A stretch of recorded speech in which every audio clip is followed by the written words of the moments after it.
Yep, another shitty day. It's about 40 degrees and raining. We've got a little bit of a break, so I'm going to get something done. Did get tires. These are bias ply 7.5 16s. The what are they? Power King Extra Tractions, and they're going to look the part.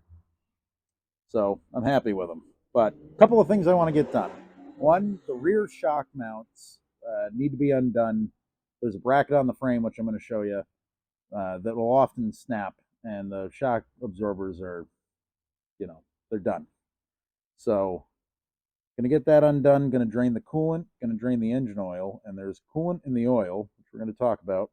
And I've also got my steam cleaner right here warming up so that I can clean some grease off the top of the engine to do a little bit of work. All right, let's bring you into the engine bay and show you what we're doing.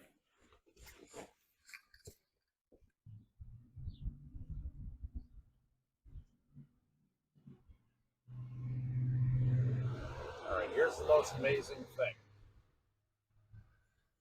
Not that original jack. It's the fact that you can put a tripod under the damn hood. But yeah, the original jack, pretty awesome. This thing looks largely untouched. Those are original horns. The air cleaner is in the cab, but that's original. Still got the identification sticker when it left the factory. Um, yeah, I mean, it's just pretty much untouched. This is the battery off my tractor I just threw in here because the one that came on this one is totally dead. I did pick up a new battery. It's quite a bit bigger. I got I believe it was a Group 31, but that's going to be mounted uh, on the bed that I build. I think I'm going to build a kind of like a step side utility body type thing. And just a quick note to y'all, I'm on a busy road, so there's going to be a lot of voiceover. Sometimes I can just talk to the camera, but look at that. Do a little burnout.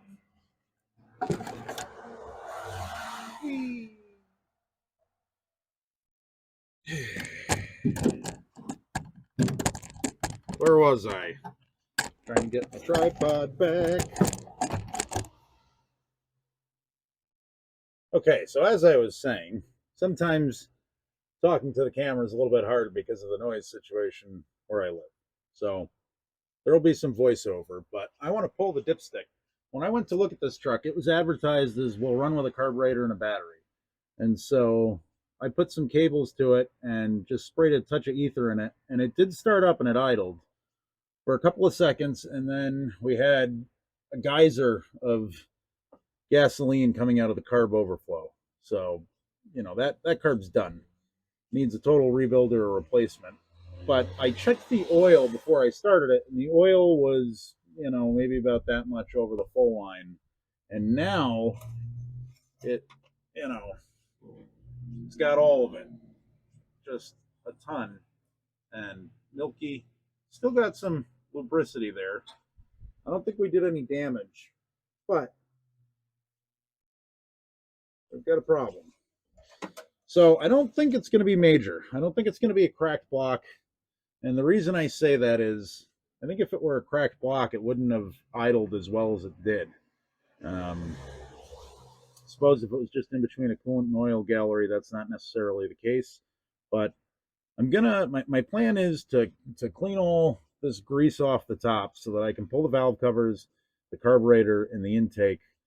I think before that, I'm going to pressurize the cooling system, see if I can find, where that coolant is getting into the oil. What I suspect is backfired when we started it, and I think the intake manifold gasket probably went.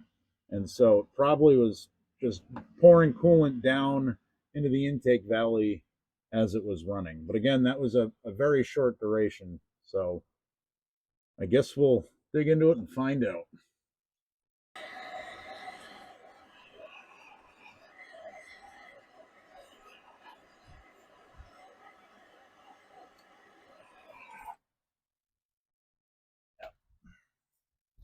That's when you know it's done.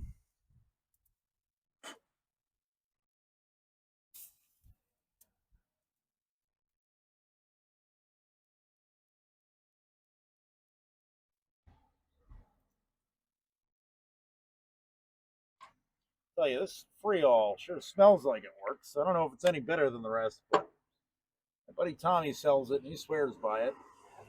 Certainly been happy with it. Oh, piece of cake. Wasn't even tight. Maybe I ought to just put a wrench on the other one before I even bother with the heat.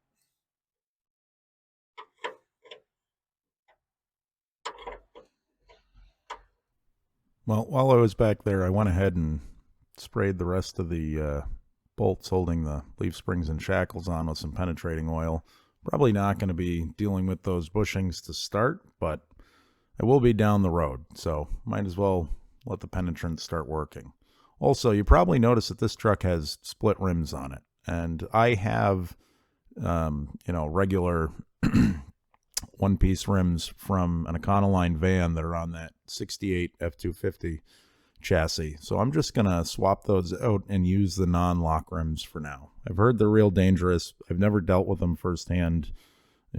Some of it I'm sure is just wheels being put into service that shouldn't have been, and stuff being dirty and not done correctly. But for right now, I've got a safer alternative that's in better shape. So that's what I'm going to use. And the weather is looking great for Friday, Saturday, Sunday, Monday. So I think I'm going to go ahead and give those rims a coat of paint while I'm mounting up the new tires.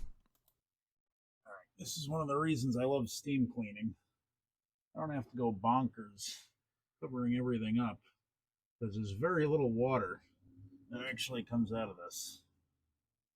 The heat really melts the grease, makes it come off easier.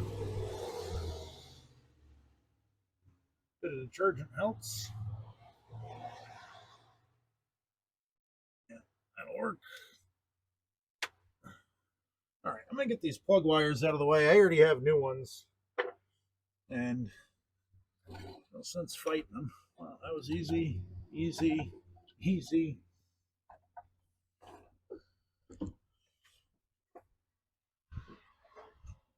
Suspiciously easy.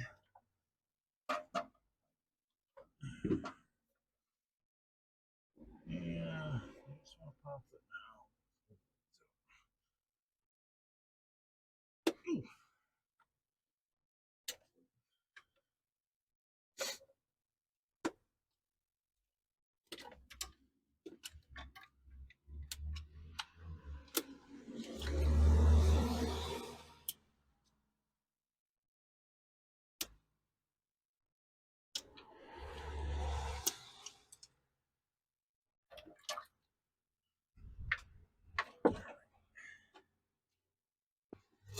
Remove those. The other reason is when I crank this thing, I'm going to do a compression test and a few other things. I don't want the fan going and blowing dirt because I'm probably going to have the intake manifold off when I do the compression test. Just because I suspect that's where the leak's going to be, and I put it back together only to find out I have another problem. All right. Spray a little simple green on this thing.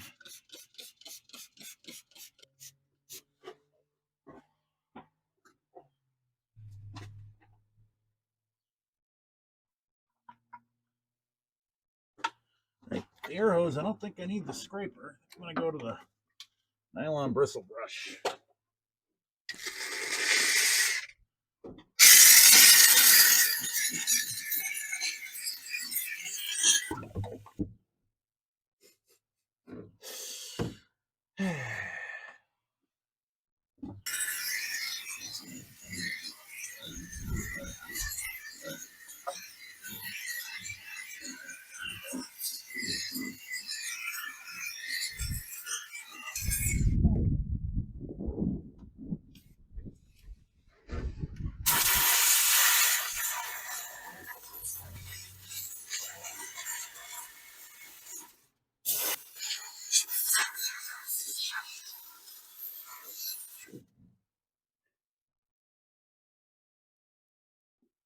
Yeah, I can't see either.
that'll probably be good enough. I'm just trying to keep, the major stuff from falling in when I pop the valve covers and pull the intake.